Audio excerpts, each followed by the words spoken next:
प्यारे विद्यार्थियों, आइए करते हैं आज एक्सरसाइज 8.2। शुरू करने से पहले कुछ चीज़ों की तरफ मैं आपका ध्यान ले जाता हूं, या कुछ चीज़ें सीखनी बहुत ज़रूरी हैं। जैसे फर्स्ट है finding increase and decrease percent based on initial value. Increase और डिक्रीज परसेंट कैसे निकालते हैं? सबसे पहले हमें पता होना चाहिए कि ये इंक्रीज और डिक्रीज परसेंट जो है, या इंक्रीज और डिक्रीज बढ़ना किसी चीज़ का और किसी चीज़ का घटना किसके ऊपर डिपेंड करता है? इनिशियल वैल्यू के ऊपर डिपेंड करता है। जो शुरुआत में जो वैल्यू है उसके ऊपर डिपेंड करता है। तो मैं एक एग्जांपल देता हूँ यहाँ पर। जैसे मान लेते हैं कि जो एक पेन है, the price of pen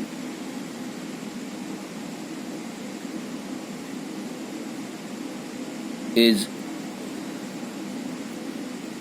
changed ₹5 to ₹10 की जो प्राइस जो है वो चेंज हो गया, 5 रुपए से 10 रुपए हो गया।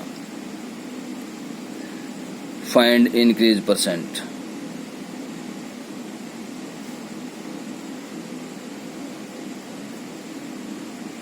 तो इंक्रीज परसेंट निकालिए।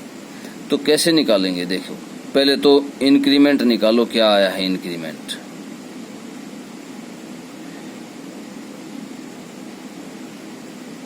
इंक्रीमेंट कितना आया? 10 में से 5 घटाएंगे तो कितने रुपए आ गया? 5 रुपए इंक्रीमेंट हो गया। बढ़ ही वैल्यू उसकी 5 रुपए बढ़ गई। अब इसको परसेंट में निकालोगे तो इंक्रीमेंट परसेंट क्या आ जाएगा? 5 डिवाइडेड बाय इनिशियल वैल्यू। अभी बताया था ना मैंने, based on initial value. Initial value क्या थी ये हमें ध्यान रखना है कि इनिशियल वैल्यू कौन सी है। ये इनिशियल वैल्यू थी। ये इनिशियल वैल्यू थी तो 5/5 और इनटू परसेंट निकालना है तो कितने में से निकलेगा? 100 में से। तो क्या आ गया? 100%। तो इंक्रीमेंट कितना हुआ? 100% हो गया। मीन्स 5 रुपए की चीज थी, 5 रुपए ही इंक्रीमेंट हो गया। तो बढ़ा कितना? 100% बढ़ गया। तो इस तरह से आपको इंक्रीमेंट और डिक्रीमेंट निकालने हैं। अब आइए डिस्काउंट। डिस्काउंट क्या है? इन चीजों का ज्ञान होना बहुत जरूरी है कि डिस्काउंट क्या है। छूट, इसको हिंदी में क्या बोलते हैं? छूट। बट्टा भी बोलते हैं, बट्टा भी बोलते हैं हिंदी में, छूट बट्टा। कैसे, क्या होता है डिस्काउंट? आप बाजार जाते हैं, आपने देखा होगा कि जैसे आपने कोई वस्तु खरीदनी चाहिए कि ये वस्तु, तो उसके ऊपर लिखा हुआ है कि 10% छूट, 20% छूट, 30% छूट, डिस्काउंट। तो इस तरह से लिखा होता है। क्या मतलब है उसका? कि उसका जो मूल्य है, उसके ऊपर जो मूल्य छपा हुआ है उसमें से 10% घटा दिया जाएगा, छूट दे दी जाएगी। 20% घटा दिया जाएगा, छूट दे दी जाएगी। तो इस तरह से वो छूट डिस्काउंट होता है। तो डिस्काउंट ये बेस किसके ऊपर होता है? Based on marked price. कि मार्क्ड प्राइस कि उसके ऊपर छपा हुआ मूल्य कितना है, कितना छपा हुआ मूल्य है उसके ऊपर होता है। तो मैं अगर डिस्काउंट परसेंट निकालना चाहूँ, जैसे डिस्काउंट निकालना चाहूँ मैं, तो डिस्काउंट क्या आएगा? मार्क्ड प्राइस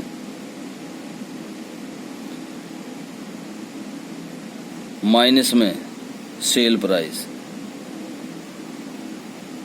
कि जितना उसके ऊपर मूल्य छपा हुआ था और जितने की वो चीज बेची गई।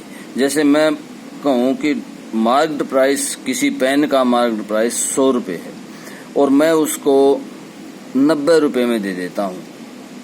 कितने में दे देता हूँ? 90 रुपये में दे देता हूँ। तो उस पे डिस्काउंट कितने रुपए दिया मैंने? 10 रुपये डिस्काउंट दिया।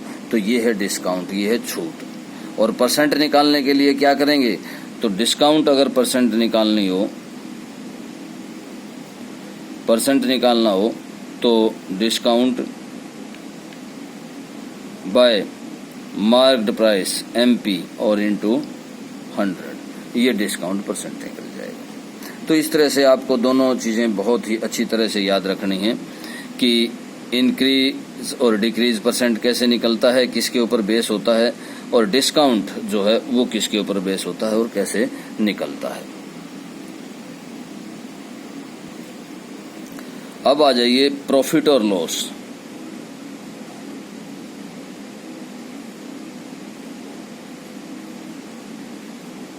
Profit and loss. देखिए, प्रॉफिट से आप क्या समझते हैं? प्रॉफिट जो है, मैं आपको 6th क्लास के बच्चे की तरह ही समझा रहा हूं ये चीजें। प्रॉफिट क्या है? प्रॉफिट है कि हमने कोई चीज सस्ते में खरीदी और उसको महंगे में बेच दिया। हमने कोई चीज 100 रुपये में खरीदी और 120 रुपये में बेच दिया, तो प्रॉफिट कितना आ गया हमारे पास? प्रॉफिट आ गया 20 रुपीज। अब देखिए, प्रॉफिट क्या है, किस किस का डिफरेंस है? प्रॉफिट है सेलिंग प्राइस और कॉस्ट प्राइस का डिफरेंस। प्रॉफिट क्या है? Selling price minus cost price. Profit is equal to SP minus CP। Profit is equal to SP minus CP। ये आप एक फार्मूला है कि प्रॉफिट क्या है। अब प्रॉफिट परसेंट कैसे निकालोगे? तो प्रॉफिट बाय क्या आएगा? प्रॉफिट बाय CP इंटू 100, ये क्या आ जाएगा? प्रॉफिट परसेंट आ जाएगा। देखिए, अब आपको यहां पर ज्ञान होना चाहिए कि प्रॉफिट किसके ऊपर बेस है। Profit and loss based on किसके ऊपर बेस है? कॉस्ट प्राइस के। जब प्रॉफिट और ये निकलेंगे तो किसके ऊपर निकलेंगे? कॉस्ट प्राइस पर निकलेंगे, सेलिंग प्राइस पर नहीं निकलेंगे। तो ये बात भी आपको बहुत अच्छे तरीके से ध्यान रखनी है। प्रॉफिट परसेंट निकालना आ गया। अभी इसी तरह से लॉस और लॉस परसेंट निकालोगे। लॉस क्या है? यहाँ पर अगर मैं लॉस निकालूं तो अगर हम किसी चीज को ज्यादा रुपए में खरीद कर और कम रुपए में बेचते हैं, मतलब कॉस्ट प्राइस ज्यादा है, सेलिंग प्राइस कम है। प्रॉफिट कब होगा? जब सेलिंग प्राइस ज्यादा होगा और कॉस्ट प्राइस कम होगा। लेकिन लॉस कब होगा? जब कॉस्ट प्राइस ज्यादा होगा और सेलिंग प्राइस कम, तो लॉस हो जाएगा, हानि हो जाएगी। किसी चीज को हमने 120 रुपये में खरीदा और 100 रुपये में मजबूरी में बेच रहे हैं, तो 20 रुपये हमने लॉस उठाया, हानि उठाई। तो लॉस परसेंट भी इसी तरह से निकलेगा कि लॉस बाय CP इंटू 100। तो दोनों ही किसके ऊपर बेस होते हैं? CP के ऊपर बेस होते हैं। ये आपको ध्यान रखना है। अब आ जाइए, इसी में दो फार्मूले और हैं हमारे पास। पहला है कि सेलिंग प्राइस, अगर इफ क्या क्या दिया गया हो? Profit percent and loss percent given. अगर ये दोनों में से एक दिया गया है कि या तो प्रॉफिट परसेंट दिया गया है या लॉस परसेंट दिया गया है, तो आप SP से या SP कैसे निकालेंगे? सेलिंग प्राइस कैसे निकालेंगे? तो हमारे पास फार्मूला है, ये दिए गए हो और CP दिया गया हो, CP भी दिया गया हो, तो क्या होगा? CP into 100 plus profit percent by 100। ये हमारे पास SP निकालने का फार्मूला है। इसी तरह से SP निकालने का फार्मूला है कि CP into 100 minus loss percent by 100। जब लॉस परसेंट दिया गया हो तो ये फार्मूला एप्लीकेबल होगा, और प्रॉफिट परसेंट दिया गया हो तो ये फार्मूला एप्लीकेबल होगा। तो इसमें सीधा क्या निकल आएगा, सीधा आपके पास एसपी निकल आएगा, सेलिंग प्राइस निकल आएगा। तो और इसी तरह से अगला क्वेश्चन क्या है कि अगर हमें सीपी निकालना हो और एसपी दे रखा हो और प्रॉफिट या लॉस परसेंट दे रखा हो तो क्या करेंगे हम, एसपी इंटू 100, सीधा 100 कर लीजिए और ये नीचे चला जाएगा, ये ऊपर आ जाएगा। तो क्या हो जाएगा 100 प्लस प्रॉफिट परसेंट, और अगर लॉस परसेंट दे रखा है तो SP into 100 by 100 minus loss percent. तो ये आपको फार्मूले जो है वो सारे के सारे याद रखने हैं अच्छे तरीके से कि कौन सा फार्मूला किस जगह पर एप्लीकेबल होगा और अच्छे तरीके से कैसे यूज कर पाएंगे हम। अब आगे देखिए, अब आगे है आपके पास, आपके सामने कि टैक्सेस कैसे यूज किए जाते हैं, टैक्स कैसे यूज किया जाता है। इसमें दो तरह के टैक्स हैं आपके, sale tax and value added tax.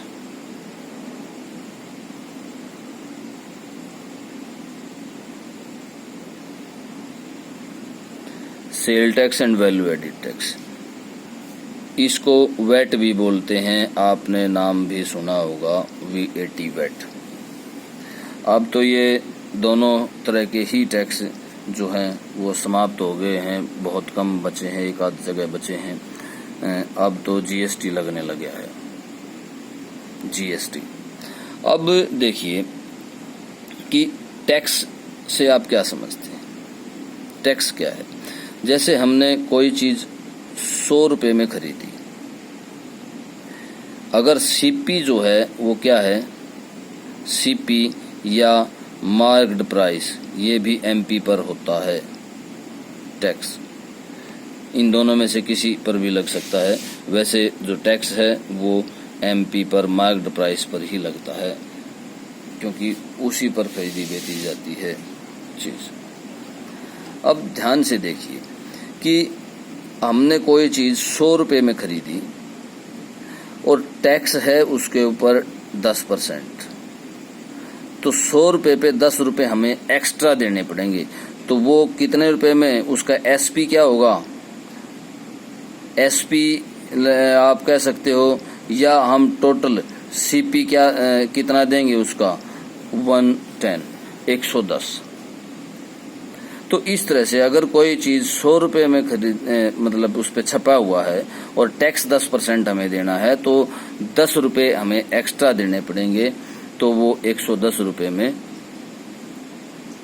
खरीदनी पड़ेगी। तो इस तरह से टैक्स जो है वो वैल्यू के अंदर ऐड होता है, जो प्राइस है उसमें ऐड होता है।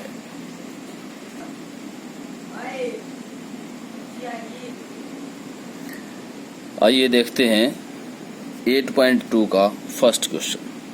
तो ये चीजें आपको सारी की सारी समझ आनी चाहिए और अच्छी तरह से आप इनको मतलब यूज कर पाएं। फर्स्ट क्वेश्चन है, a man got 10% increase in his salary, 10% उसकी सैलरी बढ़ी। If his new salary is 154,000, find his original salary. आप इसको दोनों तरीके से कर सकते हैं। आप देखिए, इंक्रीमेंट कितना है,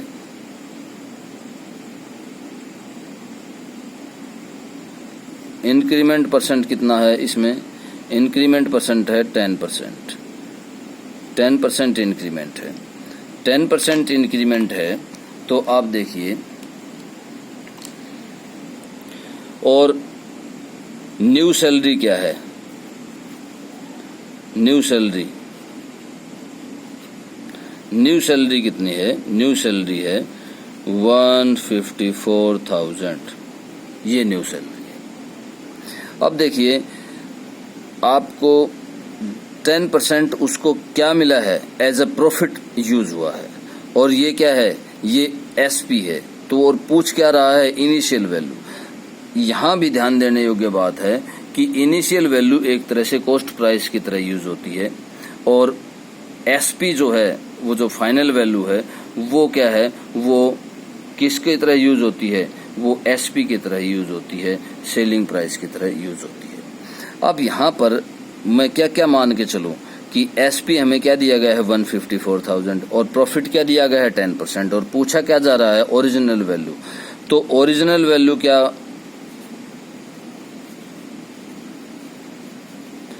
ओरिजिनल वैल्यू क्या किस तरह से होगी कि 154,000 इंटू 100 बाय 100 प्लस 10, क्योंकि 10 प्लस इंक्रीमेंट है। तो देखिए क्या आ जाएगा 154,000 इंटू 100 बाय ये, यहाँ से हम ये कैंसिल कर सकते हैं, ये कट जाएगा, ये कितने पर जाएगा 14 और यहाँ पर 2 जीरो आ जाएंगे। तो कितनी थी उसकी इनिशियल स्टेज पर वैल्यू 1,40,000, ये हमारे पास ओरिजिनल वैल्यू आ गई। तो इस तरह से आपको निकालना है। अब इसी का सेकंड क्वेश्चन क्या है, सेकंड क्वेश्चन है कि on Sunday 845 people went to zoo. On Monday, only 169 people went. What is the percent decrease in the people visiting the zoo on Monday? तो इनिशियल वैल्यू क्या है हमारे पास, इनिशियल वैल्यू क्या है 845 और फाइनल वैल्यू क्या है हमारे पास 169। अब डिक्रीमेंट हुआ है तो डिक्रीमेंट कितना है 845 माइनस 169, ये आ जाएगा 6 आएगा यहाँ पर और यहाँ 13, यहाँ 7 आ जाएगा और यहाँ पर 6 आ जाएगा। अब देखिए एक बार इसको चेक भी कर लेते हैं। 9 + 6 15 13 + 1 14 7 8, ठीक है। अब क्या पूछ रहा है, वो पूछ रहा है कि डिक्रीज परसेंट। अब डिक्रीज परसेंट अगर आपको निकालना है तो पहले तो डिक्रीज कितना हुआ है आपका, ये डिक्रीज हुआ है, कितने से डिक्रीज हुआ है 845 से डिक्रीज हुआ है और परसेंट निकालना है तो आप क्या करेंगे मल्टीप्लाई इनटू 100 और इसको कैलकुलेट करके जो भी आंसर आएगा वो सेकंड क्वेश्चन का आंसर होगा। क्या आ जाएगा, वो डिक्रीज परसेंट आ जाएगा। तो इस तरह से आपको क्वेश्चन आंसर करने हैं और ये सारा का सारा जो है अच्छी तरह से आपको अपने माइंड में फिट कर लेना है ताकि कोई भी क्वेश्चन आपको थोड़ा सा घुमा फिरा कर भी दे दिया जाए तो आप इजीली इसको सोल्व कर पाएं। Okay, thank you.